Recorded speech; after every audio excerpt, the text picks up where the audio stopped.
C'est la résultante de son travail de recherche mené pendant plusieurs années qu'il se voit récompensé aujourd'hui.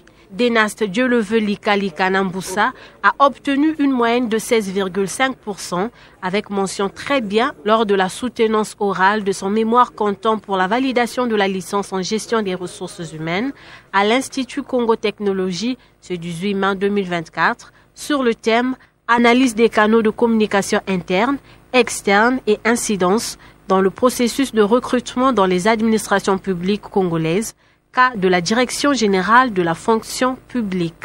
Il est à convenir que le processus de recrutement dans les administrations publiques congolaises joue un rôle crucial dans la sélection des agents qualifiés pour assurer le fonctionnement des services publics. Une communication efficace, tant interne qu'externe, est essentielle pour garantir la transparence, l'équité et l'efficacité de ce processus.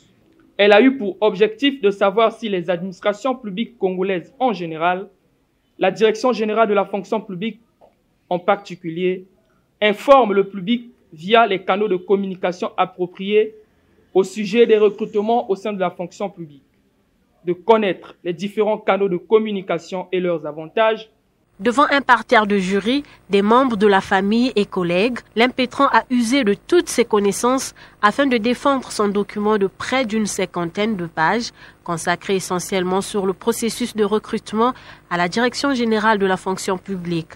Une thématique circonscrite en 4 chapitres dans laquelle Dénaste Likali-Kana a voulu en savoir davantage sur les canaux utilisés par cette administration publique pour recruter le personnel.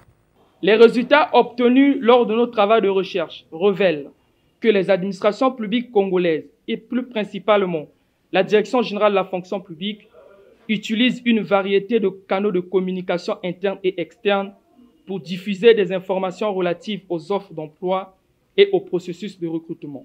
Cependant, l'efficacité de ces canaux est variable. Nous avons formulé quelques recommandations pour améliorer la communication dans le processus de recrutement dans ces administrations. Celle-ci inclut les indications ci-après.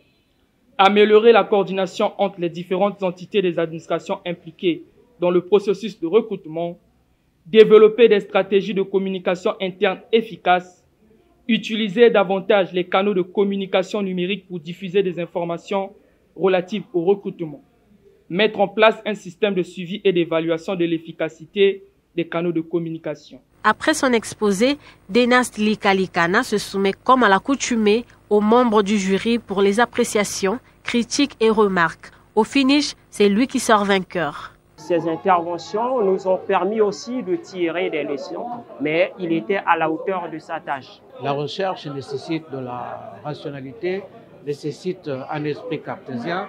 Il a donc fallu pour M. Likali-Kana de faire montre d'une sorte d'abnégation, d'une sorte d'engagement, d'une sorte d'analyse critique dans le travail qui lui avait été soumis.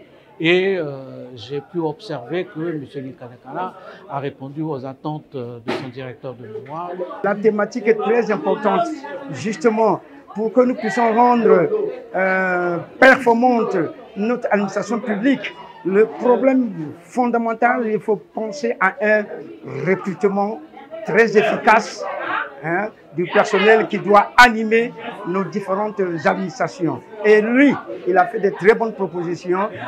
J'aurais bien souhaité que l'on puisse prendre en considération certaines suggestions qui sont dans son travail pour améliorer la qualité de la politique de recrutement. Licence en poche, Dénaste Likali-Kana envisage désormais d'autres horizons afin d'étoffer son parcours académique. Rien ne l'empêche donc d'affronter le cycle master dans la même filière.